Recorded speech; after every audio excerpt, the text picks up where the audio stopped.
Siamo con la dirigente scolastica Elisa Casalicchio qui all'Istituto Fermi. Ecco, 2 giorni fa il ministro Valditara ha ribadito con una circolare il divieto di uso dei cellulari da parte degli studenti. Intanto un suo parere su questa circolare e come vi state comportando all'interno qui della didattica della scuola? Sì, sostanzialmente questo provvedimento è intervenuto in questo periodo ed è un provvedimento importante, però dobbiamo dire che in realtà noi, almeno come scuola, ci siamo già mossi in tal senso.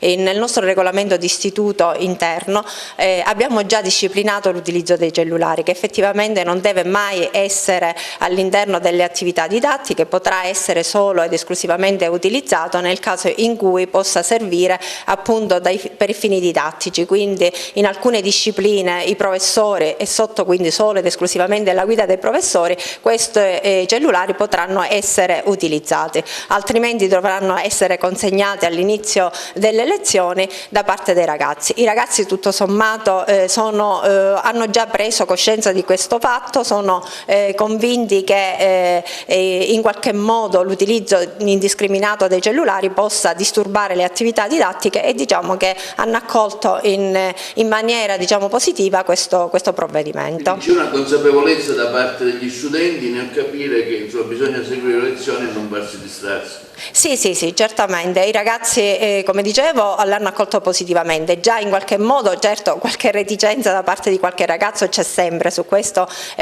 non ci sono problemi, però dico, sono abbastanza disponibili ad accogliere le disposizioni dei docenti e quindi a non utilizzarli in maniera, come dicevo, indiscriminata.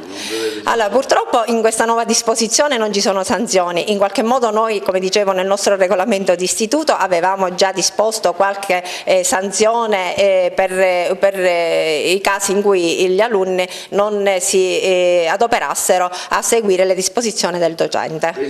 Col nuovo anno inizieranno le iscrizioni, ecco, farete al solito i vostri Open Day, ecco, con quale offerta nuova propone il Fermi?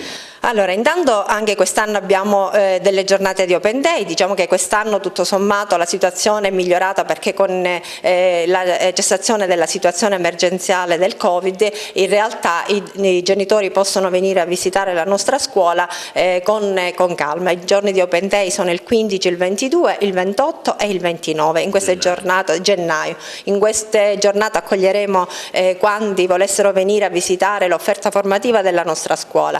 Quest'anno la novità dell'Istituto Fermi è il fatto che abbiamo la settimana corta, quindi le lezioni saranno dal lunedì al venerdì e diamo la possibilità quindi anche ai ragazzi il sabato di dedicarlo ad altre attività che loro ritengono più consone. Il nostro istituto, come al solito, è un istituto che ha un'offerta formativa complessa e molto variegata. Abbiamo 9 indirizzi di studi, questi indirizzi variano e spaziano dai servizi sociosanitari all'informatica, alla meccanica e all'elettronica, all'ottico e così via. Sono tutti indirizzi che offrono opportunità concrete di lavoro e ogni indirizzo ha un proprio laboratorio attrezzato e innovativo dove i ragazzi possono mettere in pratica quello che apprendono. A tutto questo dobbiamo aggiungere anche l'indirizzo serale. Anche questo quest'anno si articola in due corsi, in due indirizzi, uno la manutenzione e l'altro quello dei servizi sociosanitari.